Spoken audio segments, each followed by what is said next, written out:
if I told you that we haven't even had this discussion as a team. I believe you, but I don't believe you. What? On a serious note, it was only till yesterday that I asked whether we were saying a thanks to the fans because it was our home game. Yeah. Our brains haven't even thought about it. And then I saw Man City men's team all together as a team, and I was like, oh, we haven't thought like that. Yeah. Not at all. We're not watching the game together. Maybe the time gap doesn't help. If it was on now, we'd go and sit in there and watch it. Exactly. Do you know, people just want to eat and go home. That's good. Generally the. And what makes us any different? Like. Susie's just been saying that the whole time. Just want to eat. Yeah. Yeah. Exactly. I mean, I've got to prepare a pizza. It's not like I'm gonna just chill out. You'll try it. You'll get hold. I'm sure she'll get hold of some of them. We will. Come on then, who's kicking us off? Back to Arsenal, Flo. Emma, it feels like today felt like the last day of the season without it being the last day of the season, with the way that obviously like Harder and Ericsson saying goodbye to the fans, you thanking the home fans. Is that quite a strange feeling? Weird, yeah, I guess, because at least last year we were at home. So the fact that our last game of the season is away from home does feel a little unusual, but I am a stickler for routine, and no matter the outcome, it's important to say thank you and say, you know, not just to the fans, to everybody else who works hard behind the scenes. So I don't think the outcome would have changed what happened on the pitch. I think when it's such a long season, if I'm really honest with you, what you start thinking about is it's not far till the end. You don't actually think about its impact or whatever, winning that game or even losing that game. In fact, there was no thought in my mind whatsoever when I came here today, just another one to go. The celebrations at full time were quite controlled, obviously, because there is still a game to go and there's the game tonight. What was it like in the change room just now? Because it is a massive win against a rival as well. Were people letting loose a little bit more? You haven't been in there. I went next door to see my son. She's had me out on interviews out there, and I've walked in here. I couldn't even. Do I think it'll be subdued? Not if Sam Kerr's got anything to do with it. It won't. But I think it is. I think genuinely everybody is. I think things might change depending on what happens later. Yeah. But I expect it to go to the last day. So schedule. Let's put it this way: they've got more commercial obligations and marketing obligations every day this week than they've had the whole season. Why? Because I expect it to go to the last game. So they're in every day. Will you have a beer or a glass of wine after the game tonight, if it happens? Yeah, of course I will. I will definitely. I've reached that point where fizz upsets my stomach, so it'll be a glass of red. Definitely, I'll stay away from the fizz. It won't last long though, because I'll have a cup of tea probably within an hour of that. But no, on a serious note, I don't want you to misunderstand the subdued feeling. In fact, if anything, I probably have mixed feelings. I'm really happy we won, but I'm really sad we're losing two amazing people. And I feel like a combination of like, I'm really happy that I'm really sad. That's probably how I felt at the end of the game. Thanks, Emma. Molly? You just mentioned it there, you're losing two amazing people. Yeah. I suppose, what's it been like, kind of this whole season really, we've sort of known it's going to happen. What's it been like managing that and then to get to this day and see Magda score? It was almost like the perfect ending to that story. Do you know what? As much as you think these things are difficult, if you've got solid relationships, you can have honest conversations. And I know you'll completely respect why I want to keep them private, not because there's anything like controversial from it, far from it. As I said, they've had amazing years here, amazing time here. They're not going to be here, and we've had the chance to replace them with something different. Not them, never can't do that. So you know, in terms of if there is going to be a separation, they'd want nothing more than Chelsea to continue to thrive. So, you know, on that end, it's been good. But I respect them both so much as people that I would never ever say a negative word about it. I'm proud of them, and I wish them well. And we know winning itself is hard, yeah. But winning again and again Oh my God. is harder. Are you finding that like this could be a fourth title in a row and finding it's like harder and harder every season? As I said the other day, I think it's the accumulations. Like, I think it's easy to talk about where we weren't in the first part, but we were always chasing. We had games called off. Then when the hot dog day, the day where the pitch weren't heated, all I kept thinking is we've got to fit that into a calendar, which for us has been absolutely relentless this from March onwards. But I think this team does really, really well with a lot of games. I think the first half of the season where we didn't have it, it's really hard to find a rhythm sometimes. And then when you've got such a large squad, then you've got to try and get something that's quite consistent, but also like trying to get others opportunities too. That's a really, really tough one. And I'm not one for just saying these are 11 and off we go, because I know that it counts in March. So I've kind of got to get the balance right in the first part of the season so that when March rolls around, everyone feels at least like, oh yeah, I get it now. And they're ready for it. And the squad have been amazing this year for that reason. Thank you. Thanks.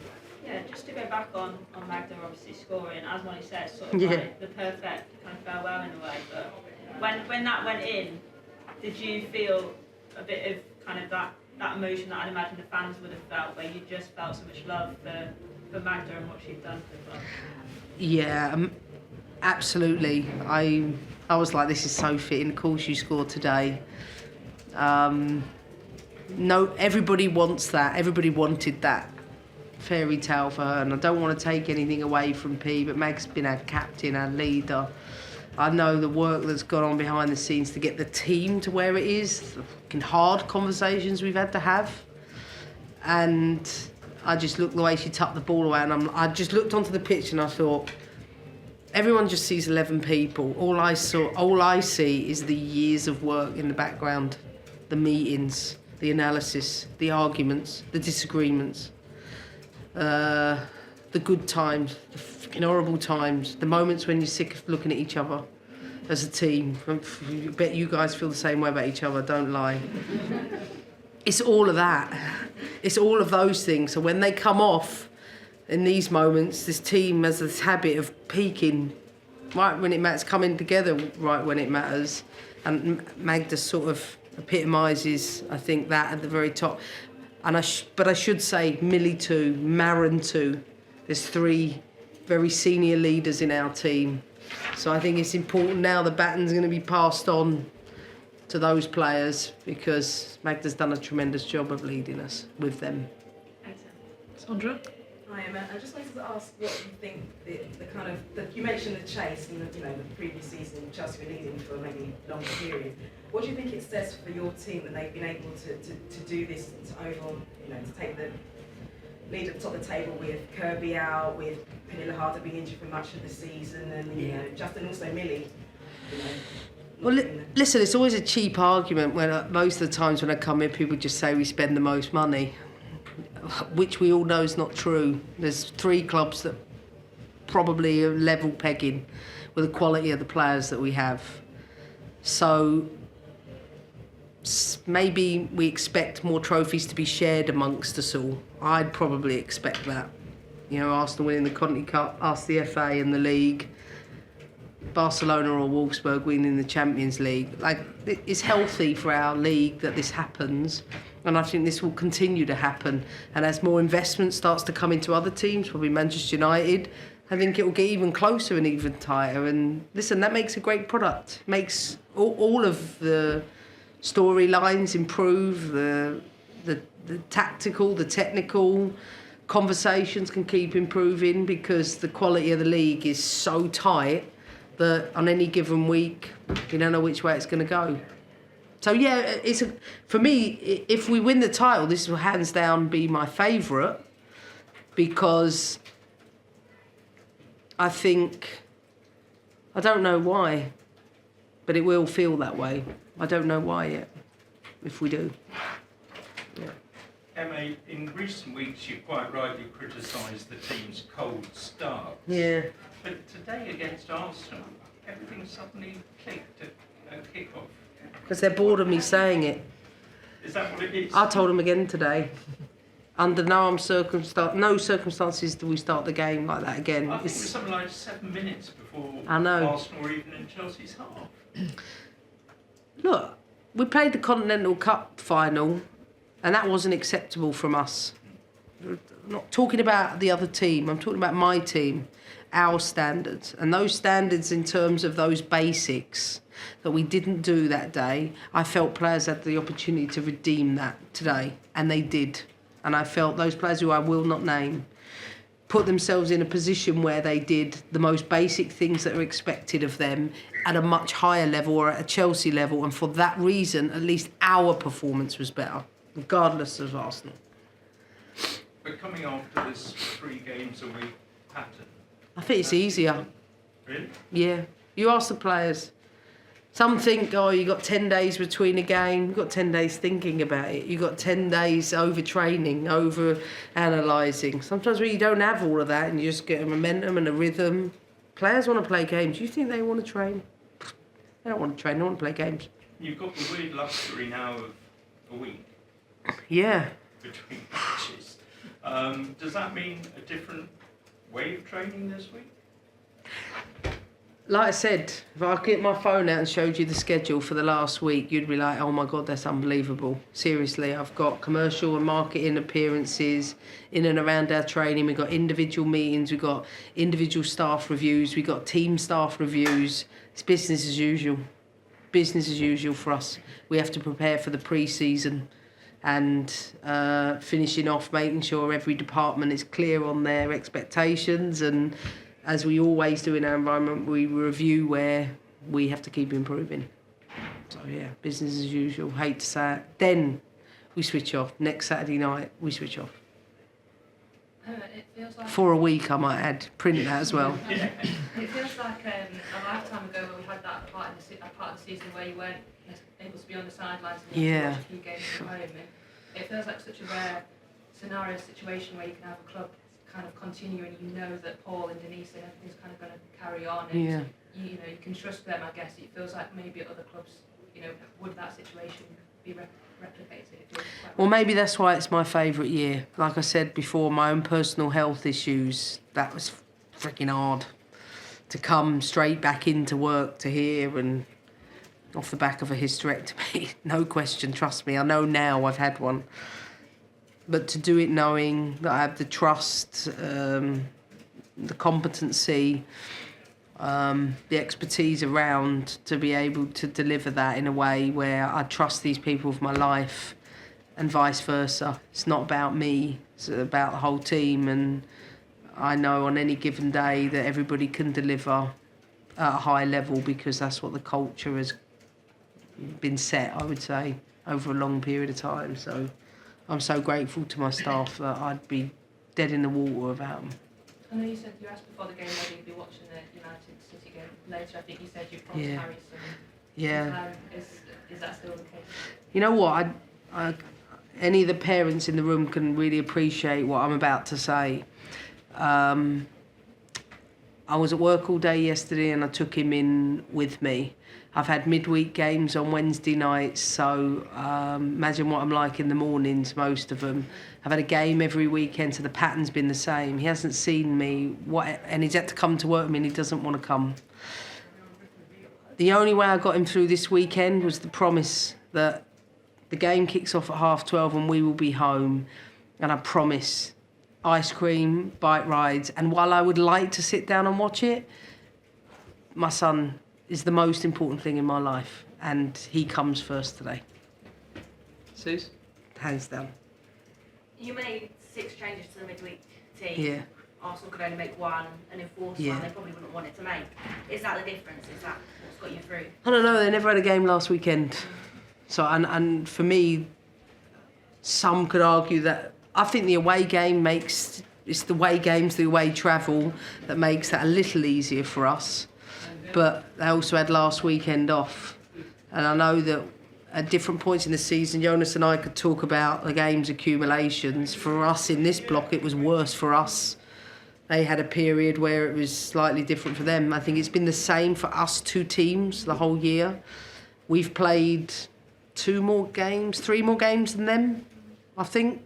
Is that a semi-final and a final, a quarter, a semi and a final? Forgive me if I'm wrong. The FA Cup. Yeah. So we've played 3 more games than them the whole season. you know, there's some you get more fortune with others. In terms of the injuries, they've had a terrible situation with particularly the ACL injuries. But I think when you get to this stage, your noses are in front, you can see it in sight. You seem to find a little bit of extra juice in the legs. That's what I think the players have found. Do I think we're running on fumes? Are you running on fumes? And then it's the first league win over Jonas since he came. Yeah, someone told me that. It's not a bad moment to get that win. Yeah, they're always great games between the two teams, and they change. You know, it was a different game first half from the second half. We knew where we capitalised tactically in the first half and took the two goal lead and dominated in the areas we thought we could against their system. In the first half and second half, they changed, and it wasn't until late on that I changed something to continue to apply the pressure higher up the pitch, because I thought we were getting too deep, which the team are comfortable to do, but I don't particularly felt we needed to do it once they started overloading inside with McCabe and Ford. But a game of two different tactical halves from both teams, but once you're 2-0 up, they miss the penalty, you know, it's all gonna went our way, I think. But I thought first half we were absolutely superb and could have scored more. Now, just last one, obviously having Harry has changed like your priorities generally in life. You know, you said that you would be going home probably watching the match if you didn't have him. Like, how much has that changed? How much has having a kid changed you as a manager? As you know, as a parent, he was 5 this week, and all I keep thinking is I can't spend this time letting too much of that go before it's too late. I need to put priorities for him first when they happen. He's certainly changed that in me.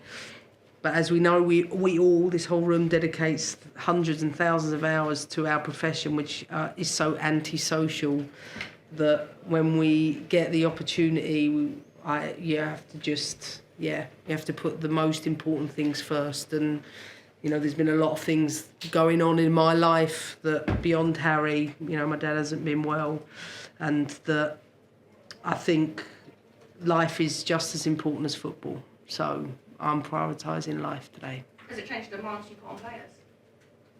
Do you like the new, like, I suppose, perspective on Well, there's the idiosyncrasy. So you can't be an elite performer and have work-life balance. But the girls know this. I believe we always give the most amount of off time. The girls tell me this anyway. In most teams, we start the latest. When it comes to the winter break, I usually give the most break. And when we've done well in it, I usually reward with the right days off. Apparently, I'm quite generous. They tell me that. And I'm pretty certain they'll be appealing to my generosity Monday through Thursday this week as well, if I'm honest. I think recovery is important here. This is where it's important, not just the legs. Need to breathe and be human beings, not just football managers and football players or journalists all the time. Got to be people, right? I think that's a good note to end on. Mic drop, I think, there.